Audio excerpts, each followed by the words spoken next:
Welcome to the KORE Women podcast. My name is Dr. Summer Watson. I'm a doctor of psychology, podcaster, published author, coach, producer of documentary empowerment films, and empowerment seminars. This podcast is a special place for the hearts and souls of women. It is a place where women share their journeys, strength, resiliency, strategy, and passions. Today on the show, I'd like to welcome Christine Smith, who is a divorced mom of one and has an engineered, artistic mind with a bartender's personality, and is the owner of RIPLEFX, where the goal is to help you build your network with intention. We have so much to chat about, so let's get right into this, Christine, and welcome. Thank you so much for having me.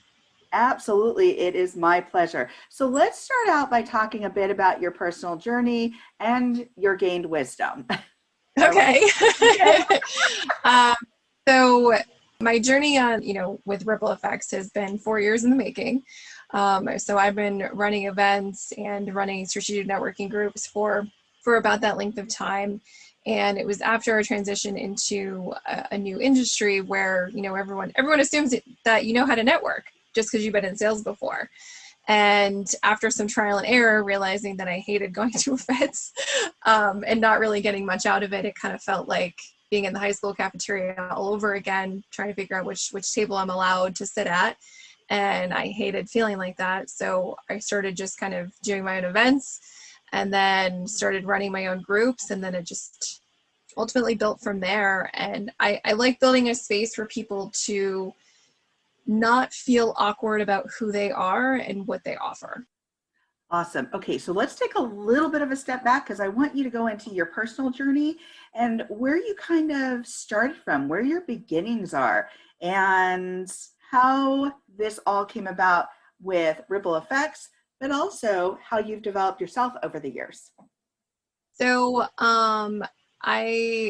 depending how far back you want to go. So I come from a military family. My dad was a Marine for 21 years. So we moved to upstate New York right before 9/11.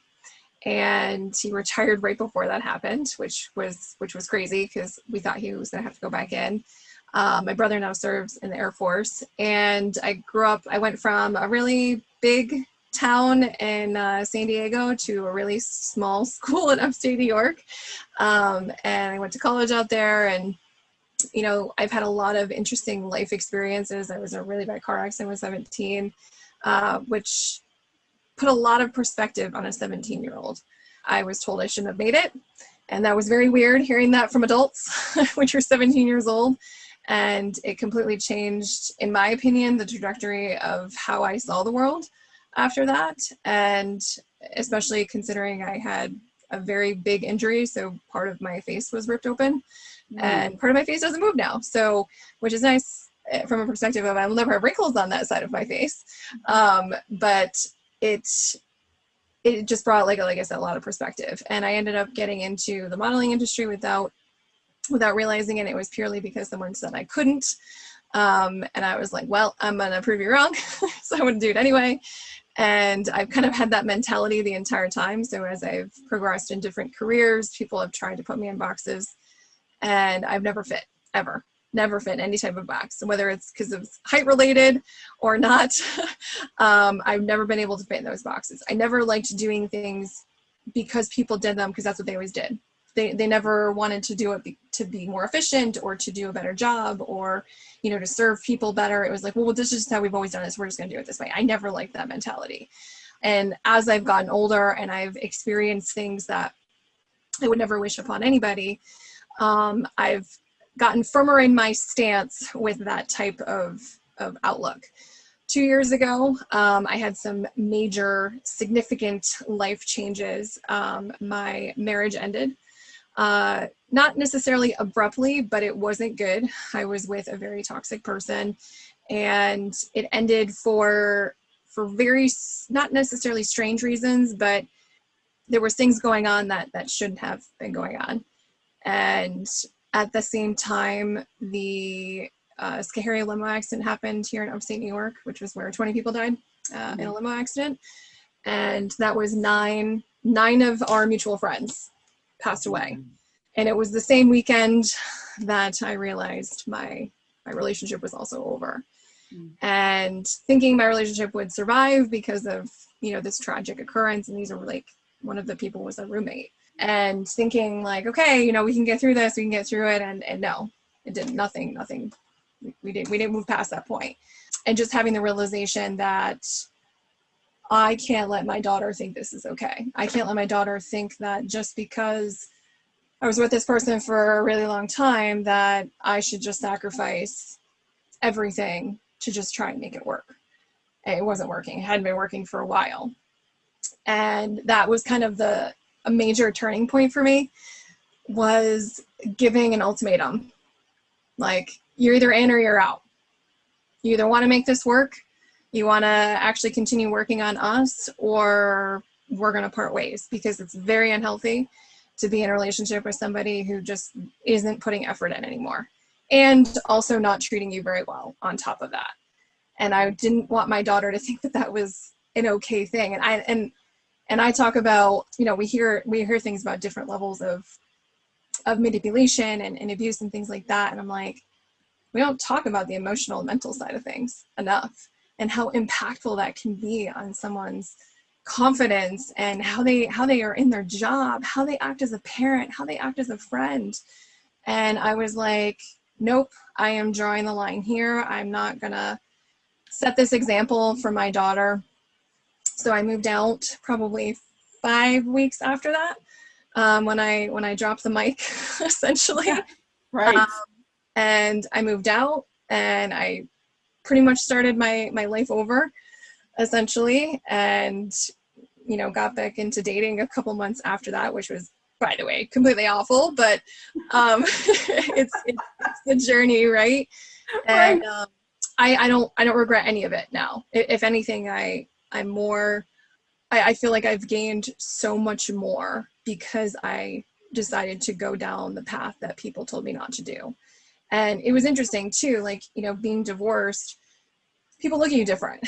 Sometimes they look at you like, oh, well, there must be something wrong with you, or, you did something you weren't supposed to, or whatever. And I'm like, you don't know my story at all.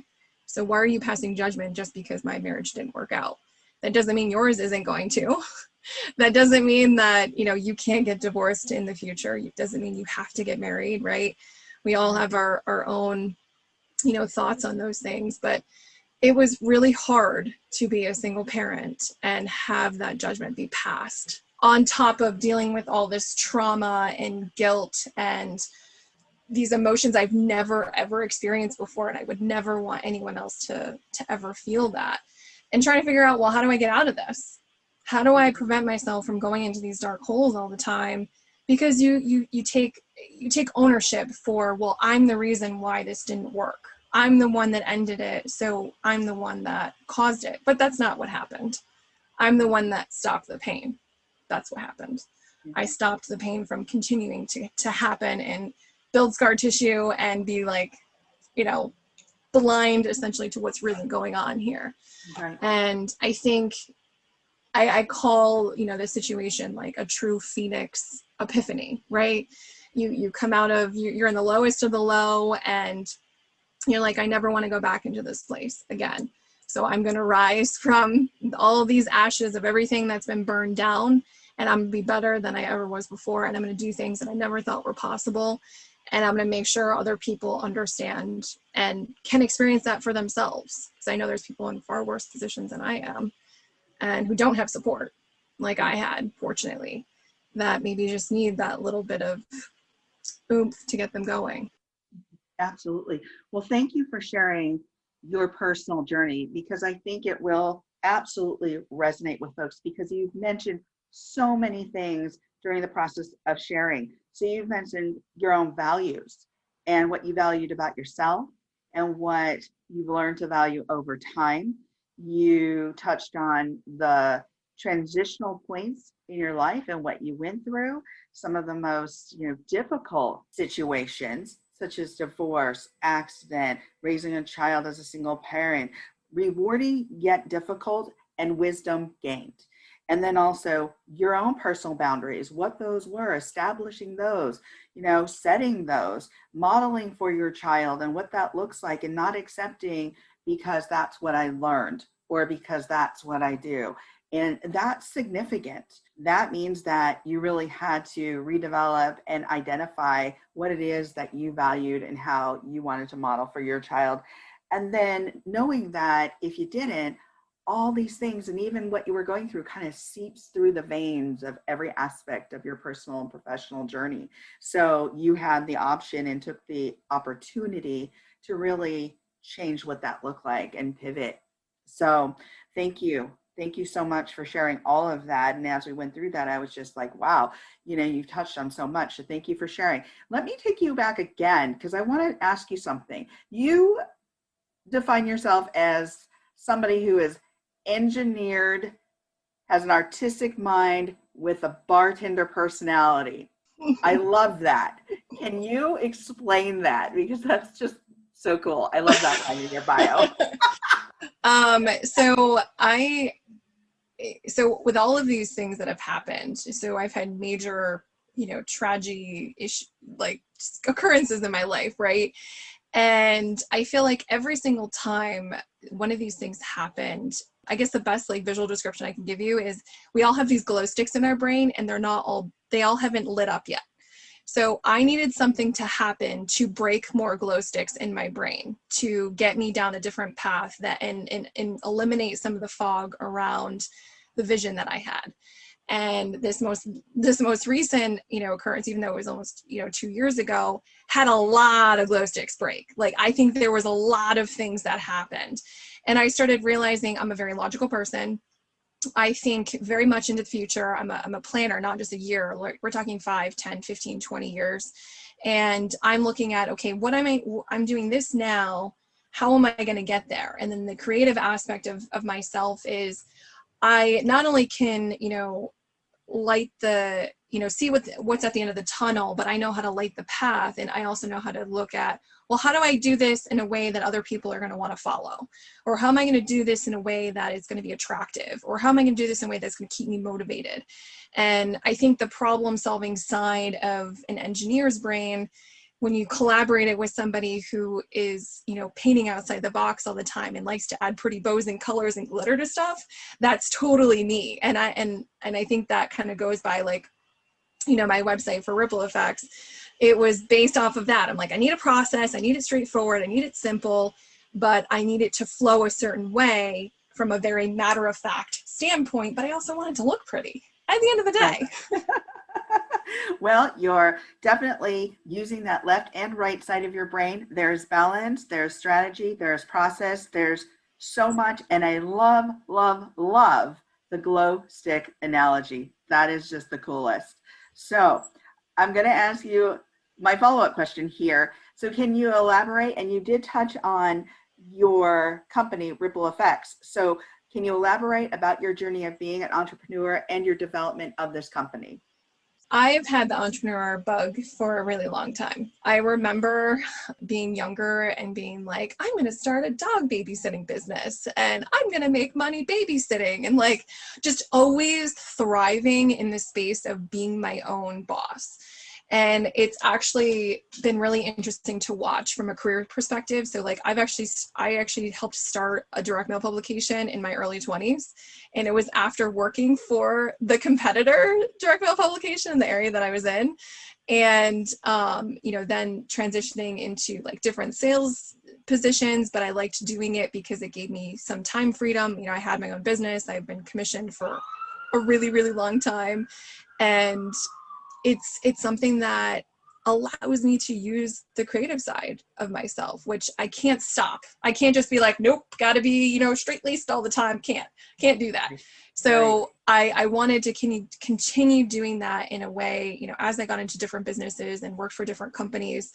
Sales stuff is the same, right? They're like, well, go do this because this is what works. And don't say anything to us about it, how to change it. And I'm like, well, do you know who you hired? Right. Because I don't keep my mouth shut. So you saw I had purple hair, right? I'm not sure what you thought you were doing, but I'm like, how can we do this better? How can we be more effective? How can we be more efficient? And having been in sales for a really long time, I started seeing the same thing happen over and over again, not just in the, you know, companies I've worked at, but with other salespeople. There was always a few commonalities. People didn't like being salespeople because of what that associated.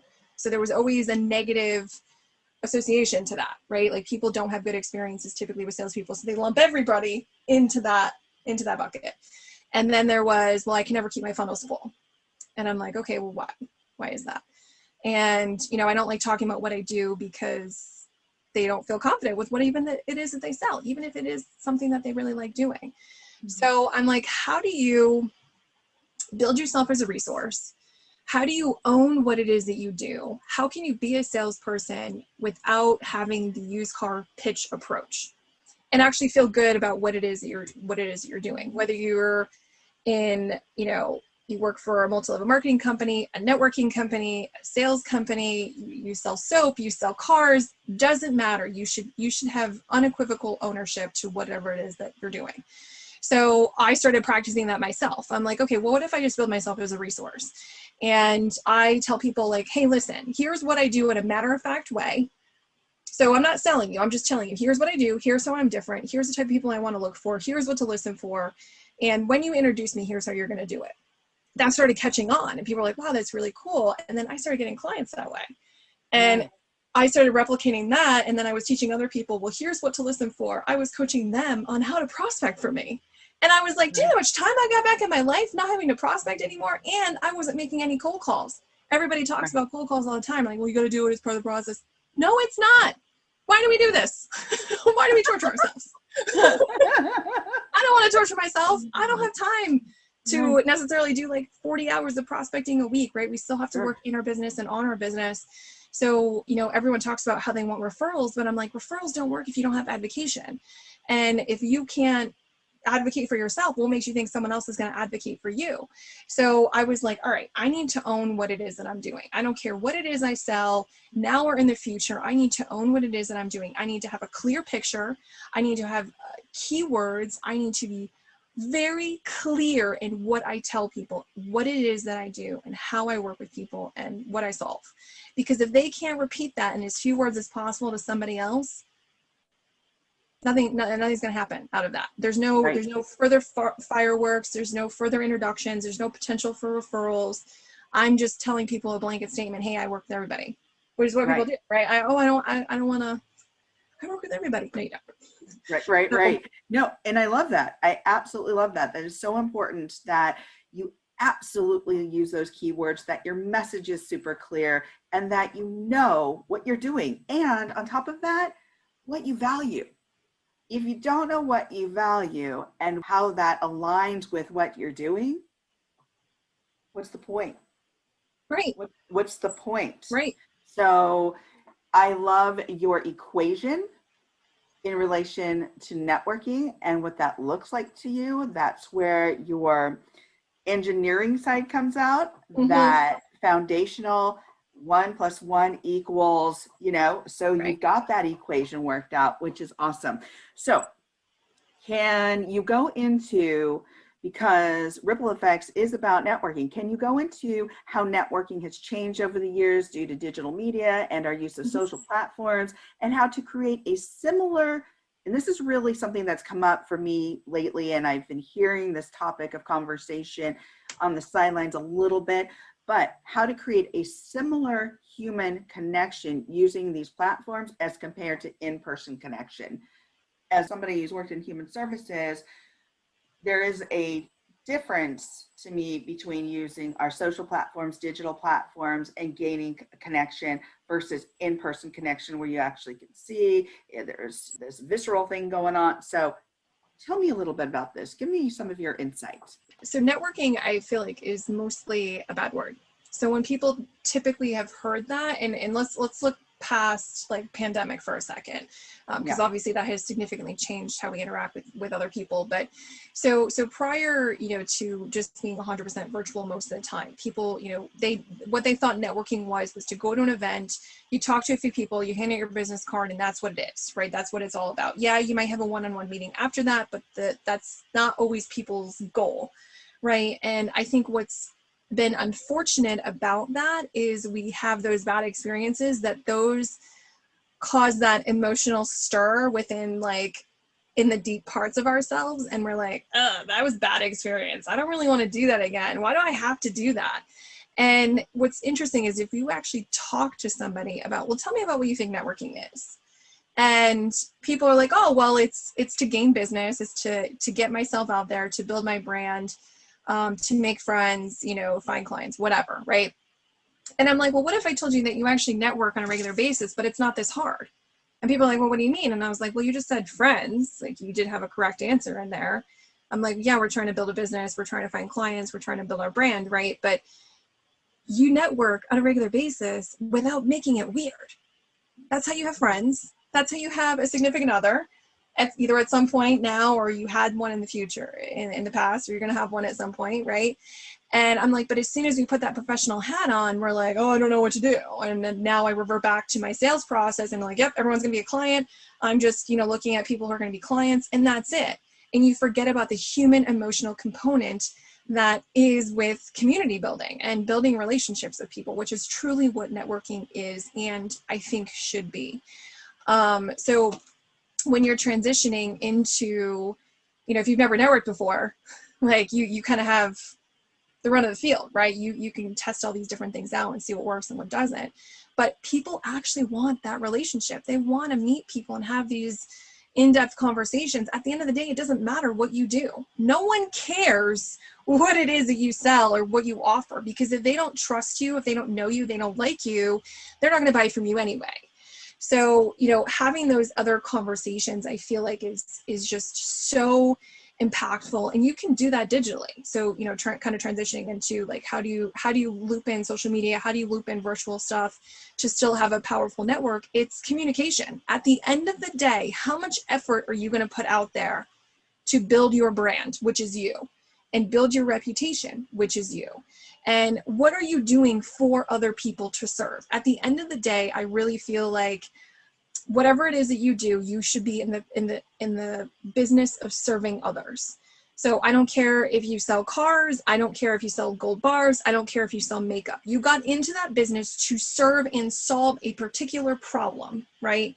So in order for that to come out in a very non-salesy way, you can't just talk about what it is you do. You actually have to go out and network and say, hey, Summer, who are you looking for right now? Who do you need connections to? Hey, you have another podcast coming out. Hey, do you mind if I talk about that? Or do you mind tagging me in it so that other people are going to know about it and can watch it and, maybe become a guest on your podcast? Or, who knows, maybe they're a big client of yours that you didn't know about. Right. And I think when you look at networking as something outside of yourself, it does have a true ripple effects, right? Like, you don't know who people know. And I love hearing, I hate it, but I love hearing when people are like, I don't know why I would connect so-and-so to so-and-so. I don't see any value. And I said, well, that's not for you to decide, is it? Your job is just to connect those two people. Your job isn't to decide what value is going to be between those two people. And when you start looking at it from, I'm building a community of strong people who believe in each other, who hold each other up, we're trying to help each other be successful financially, emotionally, mentally, physically, right? It doesn't matter, right? It doesn't matter at that point. You can sell whatever it is. You can be unequivocally unapologetic about it and own it. And other people are going to be like, yep, I love it too. Who do you need to be connected to? And it's a lot easier to get traction on social media when you do that, and not just talking about, I'm sure you see this too, and I'm sure your listeners do as well. You see people post about their business only all the time. I'm like, listen, what about you? What do you like to do? Tell me more about you. Like, I want to see that it's not rainbows and unicorns every day. Like, I don't need you to put your life story out there. I don't need you to put all your tragedies out there. But I think it's good to have the human component, when you are doing any sort of thing on social media. Some of the best posts that I get the most traction on have nothing to do with anything other than, hey, I went camping, I unplugged for a weekend, or I sent my mom flowers, and here's the business you should go to because she did an amazing job. Like, those are the ones that get the most traction. And I think the ones that also get the most traction are when you actually talk about someone else. The more people you talk about, the more people are going to talk about you. Absolutely. Absolutely. I agree 100% with what you just said and how you explained that, and creating that connection, serving others, creating that network of support where it's reciprocal in that you have a support system who has the same values or same goals. Because at the end of the day, it really isn't about the product or what you're selling. It's about that human connection. People like to connect. We are pack animals. As much as you say that you are different, fine, be different. That's okay. But we still are animals that like connection. Mm-hmm. So I think that's key and part of the foundation of building that strong network. So I am in full agreement with you.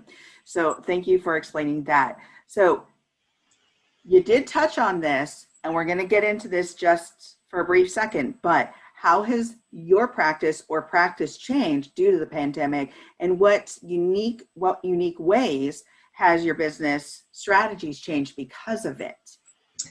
So prior to our pandemic, our RIPLEFX has strategic networking groups and events, and we were actually running all of those in person. And we didn't do anything virtual. That was not even a thought in our minds at all. Yeah, huh. Which is crazy to think about now. Yeah.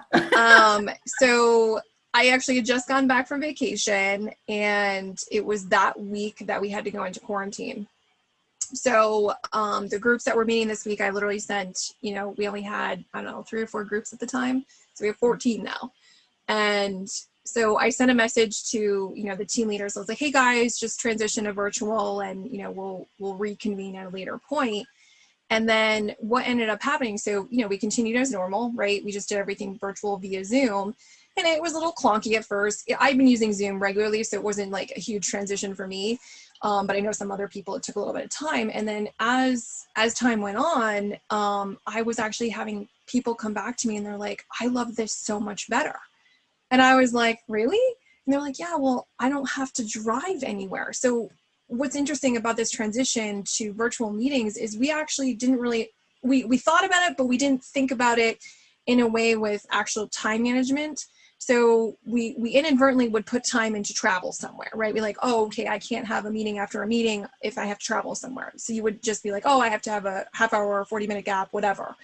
Right. And you also have to consider the transition from someone who comes to your office, the process from taking them out of an office, walking them to the door and leaving, and then picking up the next person. That takes time, right? With Zoom, there's no time. You take, okay, bye, end, and the call's over.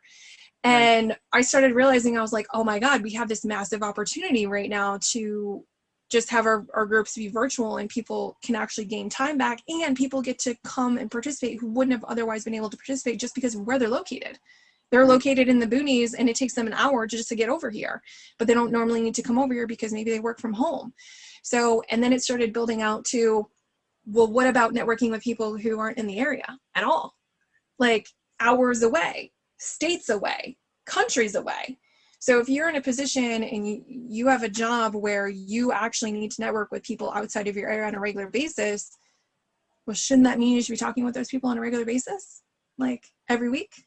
So that they know what you're doing, so that they can talk to their people every single week and on a regular basis. So it turned into, I remember the call like it was yesterday. I remember I called my partner, and I was like, so I'm pretty sure we stumbled onto a gold mine and didn't realize it, where our process actually worked either way. So we didn't have to actually change anything.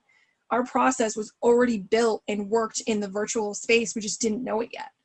And we ended up transitioning our events online as well. And that was very hard for me because all of my events are 100% participation. And I'm like, how the hell am I going to get 100% participation with people on Zoom? Right. I can't even see if they're wearing pants. Like, how is this going to work? So I just, had one of my brainstorm sessions and figured out, I think the first event that I did was a scavenger hunt.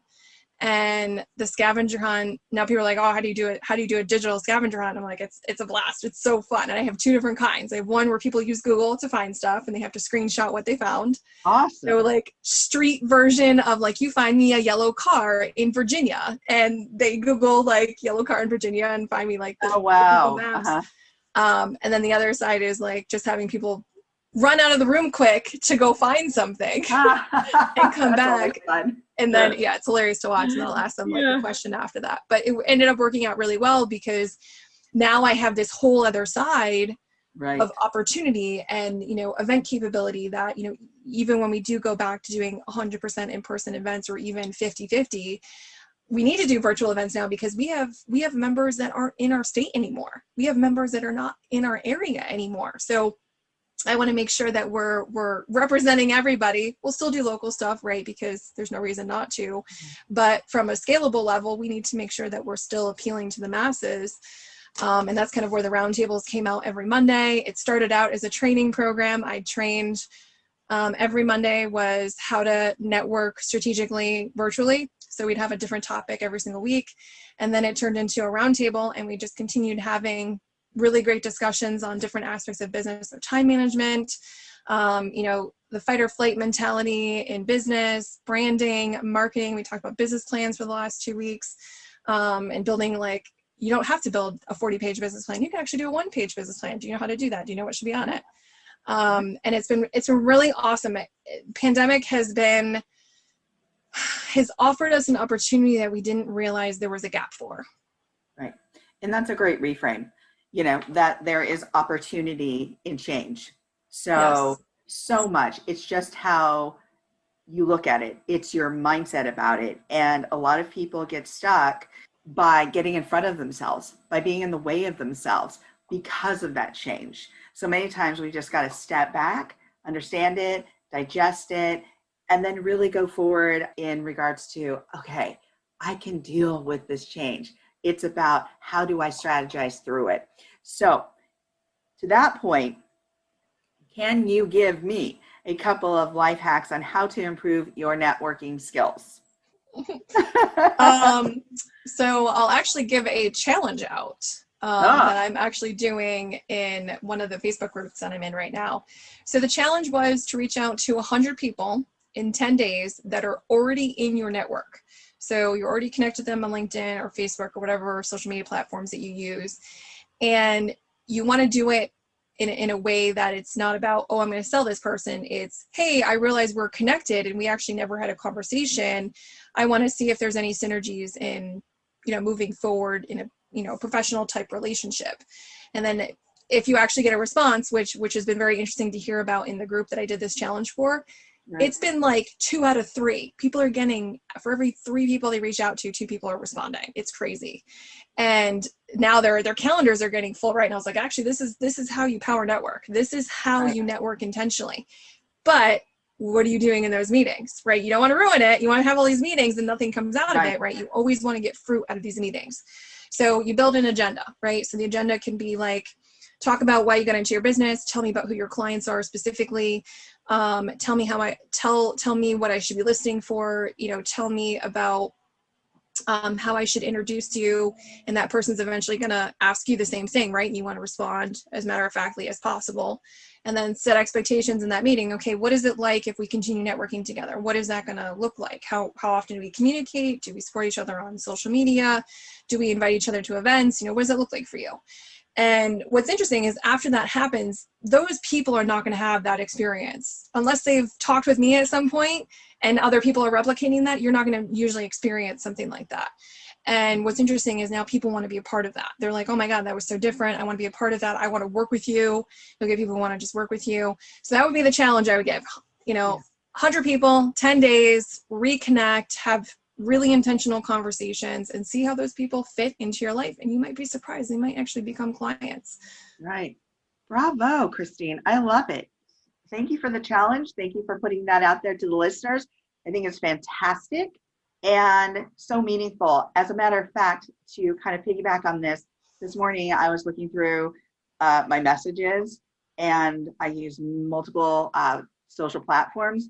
So I go through them, see the messages. And this one was a voicemail.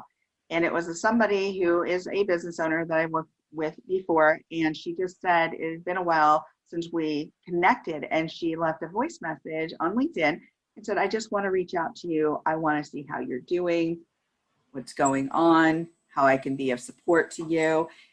just to reconnect. And I thought, okay, even that, not a text, but a voice message was so meaningful. It was so like, wow, okay, yes. And now she's back on my radar. And it's like, okay, how can I do the same for her? How can I be of support to her? And I love being support. I think it's an honor to be of support to other people. Mm-hmm. And I don't take that for granted at all. I think it's really something to be treasured because there's so much that can be gained emotionally, mentally, and in so many other ways from connecting with people and supporting them. So it's an abundance mindset too, right? yes. I think a lot of people have the scarcity mindset, which is why they're in the positions that they're in. And, they might be stuck in that hamster wheel, or they're struggling, or they feel like they're not moving in the place they want to. And I'm like, if you actually just change your perspective slightly and you look at things differently, it has a snowball effect at that point. Totally does. I can't agree with you more. So as we come to the end of this interview, my last question for you is, if you could offer some words of wisdom, what would they be? I would say, don't let your life experiences define who you are and where you want to go. We all have experiences, good and bad, right? And I think when not necessarily the victim mentality, but sometimes we get lost in something that happened that was really bad, or even really good, and it blinds us from moving forward out of that space. The things that happened to me, they happened, right? It's not going to determine my trajectory necessarily, but I'm going to use that and say, how do I leverage those things that happened and fuel my fire so I can continue going in the direction and maybe past the places that I thought I would end up at, rather than being stuck and saying, oh, well, I can't move past these points.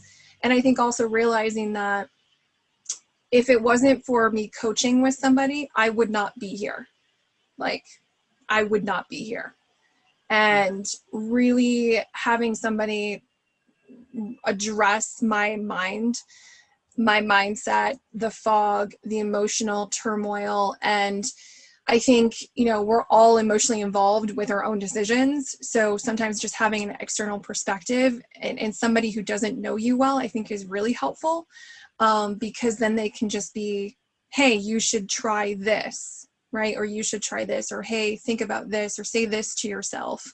And they help offer and bring that perspective to your field of vision at that point. And I know that's what was helpful for me. It took years of sessions, right? And I still work with the coach that I have to really help continuing to change my perspective and not losing energy in things I can't change.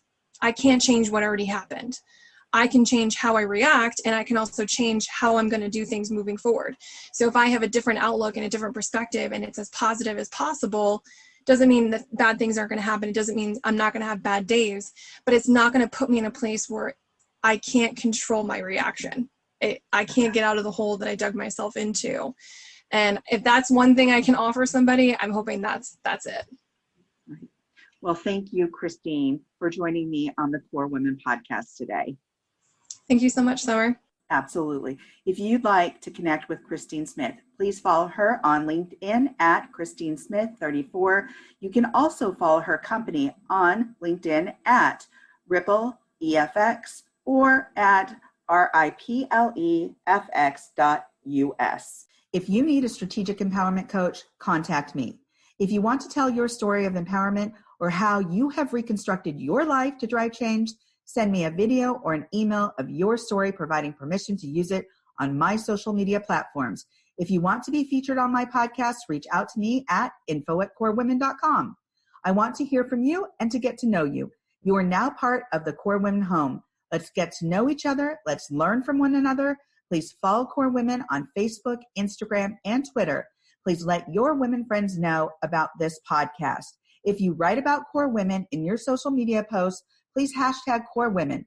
This is all about women. Thank you for taking the time to learn more about KORE Women, and please stay tuned for continued growth of the KORE Women movement. Let's grow and drive change together.